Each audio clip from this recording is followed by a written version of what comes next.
Good afternoon. A lot has been said already, and I think I'm really enjoying myself. I've learned a lot coming from the regulatory side, and at the time I was thinking a lot of things have already been covered, and there's so much being shown in these few presentations that we've seen so far that the industry is actually doing a lot as it relates to sustainability, and it's quite impressive that that's what we'd expect as regulators to see that everyone is on board and a lot is being done. So that's quite commendable. And as earlier said, we as regulators are working, and these few slides I'm going to be sharing has come from some of the deliberations we've had.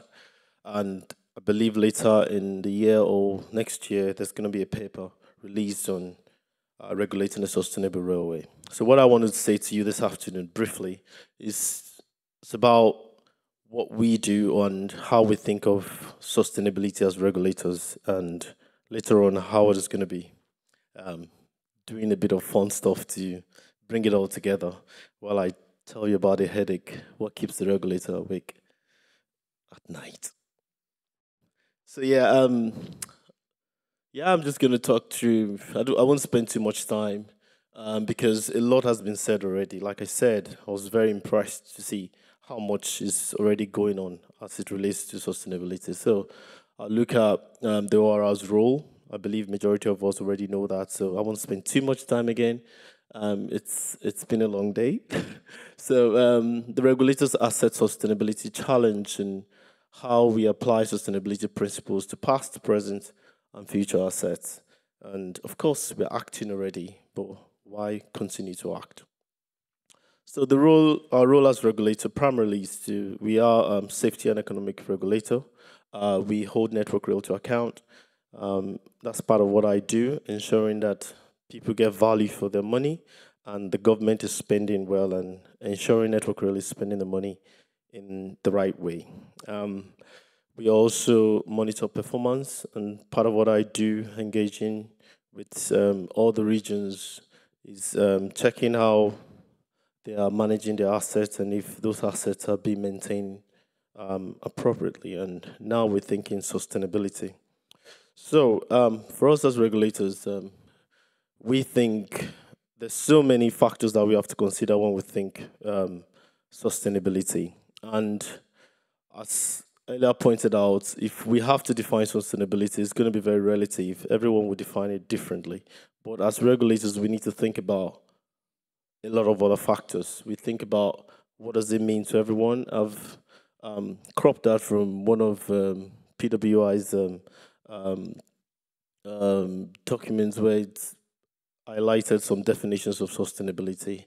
And one I found very interesting was the one from the Brundtland Commission, where it talks about development that meets the needs of the present without compromising the ability of future generations to meet their own needs. That's quite a common one, and a lot of people use that definition. And the other thing we think about is how does sustainability tie in with the UN Sustainable Development Goals? You have 17 goals, 247 indicators, and all divided into 5 pillars, which are people, planet, prosperity, and peace and partnerships. So we look at all these factors, and we look at the legislation, government policies, how they all tie in, and that's how we pick our own view of sustainability. So some of the key drivers, and a lot has already been said today about them: cost, new technology, what's the legislation say, safety as one of our primary concern, and of course climate change, the way people view it. But there are a lot of challenges for us to think about as regulators when it comes to sustainability and how we hold Network Rail to account. But most importantly, it's being able to come to that affirmation that the industry is thinking sustainability. And from what we've seen so far, you can tell that there's a lot of work going on, but we need to continue to do more of that. Educating ourselves to think more of sustainability in every of our approach. I was thinking about how we say define, do safety by design, security by design. What about sustainability by design? Embedding sustainability into every phase of our thinking and every work we do. Um, of course, there are interests to balance. Like I said, we look at what does the government want. We also have to think about what does the contractor want and what's the asset manager thinking. For us as regulators, we need to try to balance these thoughts. So this is the crux of the matter. What's the regulator's challenge? There's a lot of things we have to think about. Like I said, variations in sustainability scope and measurement. As everyone have various interests, and when we think about sustainability, there's all sorts of ways to look at it. So for us as a regulator, if I were to hold Network Rail to account, what would be the yardstick to measure? How would I say, oh, this project has done well when it comes to sustainability? I think RSSB said something earlier on about we're in the process of developing the standards. So how do we, what yardstick are we going to use to measure? How far into the future can asset managers really plan? In 2019, there was the incident with the OLE, I mean, the hot weather. We thought that was the peak of it, with temperature exceeding what the design range was, the design tolerance. And this year, it even got worse. So we are having in excess of 40 degrees Celsius. So what are we going to see next? So as regulators, where do we start? What do we think about? How do we measure, or what would we consider as a sustainable design? So these are some of the challenges that we go through. And how much should be allocated? A lot of interesting innovations have been talked about today. And how much does this cost? For us to give a tick to these as regulators, to advise the government to say, yes, we are confident in this, but how much is it? And I like the presentation from the Wales and Western team talking about some of the fresh ideas and the things they were doing, the tools and everything they were using. For us, we also have to think about the risk as well. So somebody mentioned a risk assessment tool for asset managers. I think this is a really good development. And for us as regulators, we also need to think about this. How much risk is embedded and how do we measure the risk associated with even the new technology that have been brought in? Right, and lastly on this is how do we measure the effectiveness of this sustainability strategy? As Network Rail unfold, or dish out their strategies, there's even some local, regional strategies on how to meet sustainability targets. For us as regulators, we need to be able to look at these strategies and be able to measure the effectiveness of them. And these are some of our challenges as regulators. So we have a statutory duty to contribute to the achievement of sustainability development and have regard to the effect on the environment of activities connected with the provision of railway services. We have a statement released on the 21st of September this year, and details some of the ways we intend to approach this. I've put some points together with Howard and the rest of the team, but with reflecting on this, we thought it's important that we continue to find creative and helpful way of challenging decisions, encouraging and incentivizing sustainable option selection, and that's if it's been looked at the right time in a project. Be aware of perverse incentives, give access to competing demands, and of course remain independent and encourage best practices. So I'll wrap it up by saying, as regulators, we don't think only of, and I believe with the presentations I've seen that we're not just thinking about the future. We're looking at the assets from the past, I mean the Victorian time, the legacy assets. How do we bring them to the sustainable level? How much cost needs to go into this? Talking about renewing old assets, and of course, in present day, looking at the day-to-day maintenance of assets. How do we imbibe sustainability into this, and how much is enough? How much should we look at and be confident that Network Rail is doing well enough in terms of looking at, instead of like-to-like replacement, considering other options of how do we make it better, how do we make it sustainable, and how much should be allocated to this? And finally, the future planning of enhancements to the network to improve capacity. And we need to think about how much, and we also have to consider a balance of safety, cost, and what level of emission goes into this. So, in summary, that's a lot that goes into how we think as regulators. And I'd like Howard to come forward now and discuss some of the fun stuff. Thanks, Femi. Can you hear me? Excellent. So Femi's really clearly highlighted there that for all of us, when we talk about sustainability, there are a lot of different factors and competing priorities that we need to consider, right? It's just a really complex subject. But we have a bit of a disadvantage as a regulator because we have to, at the end of the day, make a judgment. That's our job, right? We don't have the option to say, it's really complicated, isn't it? Oh my God, it's so complicated. We have to answer what sounds like a very simple question. Is there anything that you could reasonably do to make the railway more sustainable? And if there is, we have a legal obligation to challenge you on that, to try and encourage you and incentivize you and drive you to do that, right? We can't just say, it's complicated. We have to say, you're not doing well enough, or you're doing really well there, but you're not doing so well there. So in order to do that, we have to kind of boil down all of that complexity and come up with sort of really fundamental ways to measure, is it sustainable enough? Is it sustainable as it could be, okay? So first of all, we looked at kind of existing tests and metrics for sustainability, and they're really useful. So, I mean, we've seen business cases where the projects are asked to make sure that you've considered, economic, environmental, and social aspects of sustainability. Good. We've seen EPC ratings, BREEAM ratings. We're doing a piece of work at the moment looking at the use of RSSB's carbon calculator.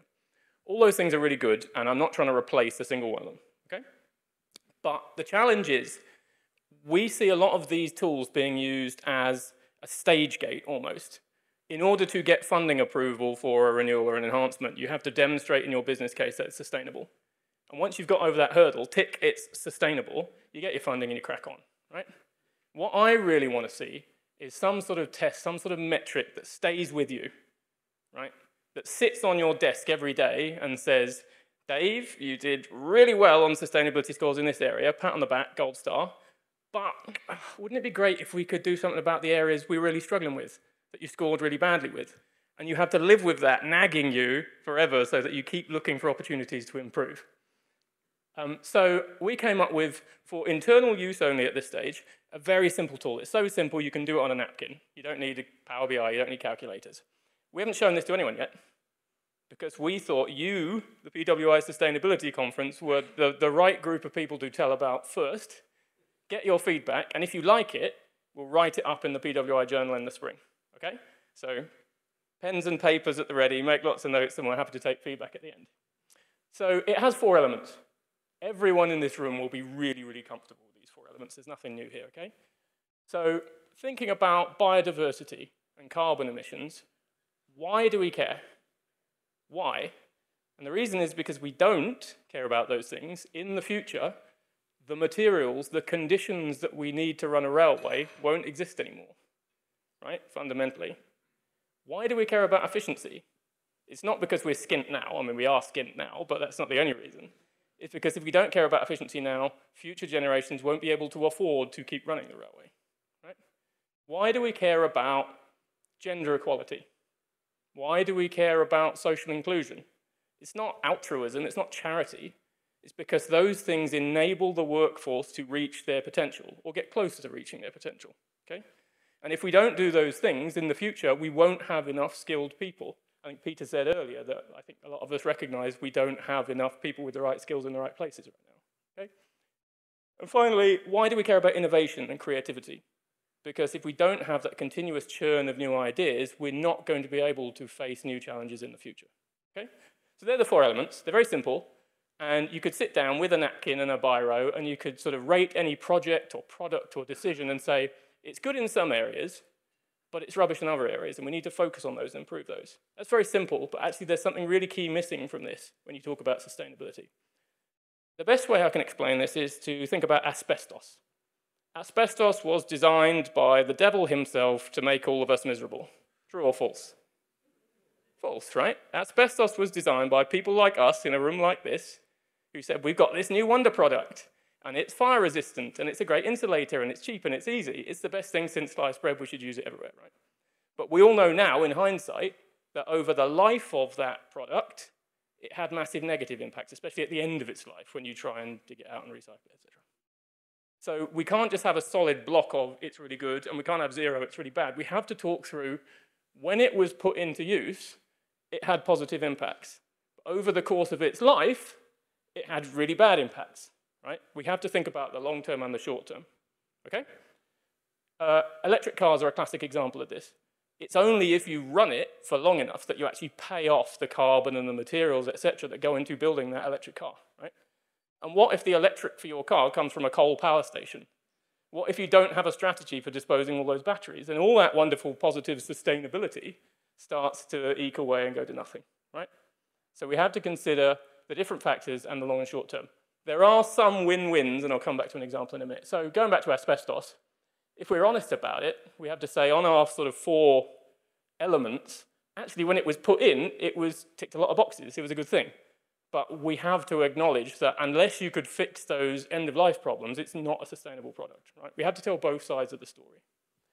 So we took this and we looked at lots of projects, and these are all good projects. They're projects that would call themselves sustainable. I would call sustainable, but they're sustainable in different ways, okay? So we looked at an enhancement looking at rail resilience in the southwest, which is primarily looking at protecting cliffs against erosion, okay? And this project did really well. So the work they're doing is preventing a lot of failures in the future. It's saving Network Rail money in the whole life. But they did a good thing, is that they recognized that, but the way we're going to do it is by pouring loads of concrete and steel. And that's not very sustainable, right? So rather than focusing their sales pitch on, hooray, we're saving money in the whole life cost, they actually went and focused on, but we were down here somewhere because we were pouring loads of concrete and steel. So they focused on the low point rather than the sales pitch about the high point, right? And they've come back with some low carbon materials and methods. Other projects, very similar to the ones we've heard about today, went even further, and they said, we don't need any concrete or steel at all. We can solve the problem and get all the benefits of less failure. Oh, hang on a minute, that went a bit nuts, didn't it? Get the benefits of less failures in the future by restoring rivers to their natural course, working with Natural England and the Environment Agency and NRW, SEPA, etc. So then you really do start to get sort of a win-win situation. It costs less, it's self-maintaining, it's got environmental biodiversity benefits, etc. Okay? This is not a criticism of an individual project, but it's an observation that when we look at renewals projects, there are some really good ones, like the ones that Rob and Chris explained just now. But a lot of them we see that they're very focused on whole life cost, and they don't consider all the other aspects as much. Some of them aren't even considering whole life cost, but we won't get into that today. So it's important to note that actually dragging projects through the sort of the political business case aspects of an enhancement actually do help, they do work. This is an interesting one. So we looked at the first bit of East-West Rail, which as we all know is going to have diesel trains, right? And we could fixate on the fact, well, it's diesel trains, so environmentally it's evil, right? But actually, if you look at it, there's a lot of good benefits to that project, in that the whole point of the project is to connect people and jobs, right? So from a social point of view, it's really sustainable. They're doing it really cheaply because they're not putting up OLE masts and all the rest of it, right? So we have to weigh up the pros and the cons. The flip side is looking at big OLE jobs. Yes, we all know they're great because they'll save carbon if you run electric trains from electric, renewable sources, but there's downsides to it. It's ridiculously expensive to install. There's a huge amount of carbon in the concrete and the steel and all the rest of it. There's also questions about the sort of the innovation of it, that once you put in the OLE, future generations are then stuck with OLE. If battery trains or hydrogen trains come along, it's much harder to implement because you've still got all this OLE that you're looking after, right? Just to show that it doesn't have to be projects, you can look at products. So we looked at polymer insulators, and the polymer insulator guys are saying, ooh, we're better in hot weather. So if climate change keeps getting worse and it keeps getting hotter, you've got to switch to us. We're the sustainable product. And then the porcelain insulator guys said, nonsense, it's made of plastic. It's impossible to dispose of. Rats chew it. It's just a nightmare, sustainability-wise. We're the sustainable product.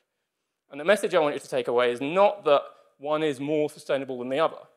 Whichever one you go with, I want you to remind yourself of the weaknesses, not just the strengths, not just the sales pitch of why you picked that. Remind yourself of the weaknesses of that product that you picked so that you can continue to think of ways that you can mitigate that, you can improve that, you can innovate on that, right? Final slide, I promise. So I put this up deliberately to rile you up, but actually Phil's taken a lot of the heat already. So recycling ballast. It sounds sustainable, obviously. It's a sustainability-based initiative, right? But actually, we talked to lots of people in Network Rail, and we couldn't find anyone who'd actually used it or was doing it at the moment. We found some people who were selling ballast as aggregates, so they made a bit of in the sort of the economic corner. But I think we all accept that it's got huge potential, but big gold star to fill today, right? Because that's exactly the approach as a regulator we want to see. That you don't come up and give a sales pitch to say, look how sustainable we are because we've got the words ballast recycling in our business plan. We've got a problem. No one's using that. So we can't unlock that unless we talk more about the bad stuff. The fact that no one's actually using the bloody thing, pardon my language, is what we should all be talking about. And it inspired a really good conversation today. Okay? So I'm done. I will leave you with the thought that we would like to see, you don't have to use this tool, you can use whatever tools you want. We want to see whole, honest representations of the sustainability of project and product, right? Tell us about the bad stuff so that we can have a conversation and we can improve on it. Don't just sell us, of course it's sustainable, it's the best thing since sliced bread, buy more of it. Make sense? Thank you very much.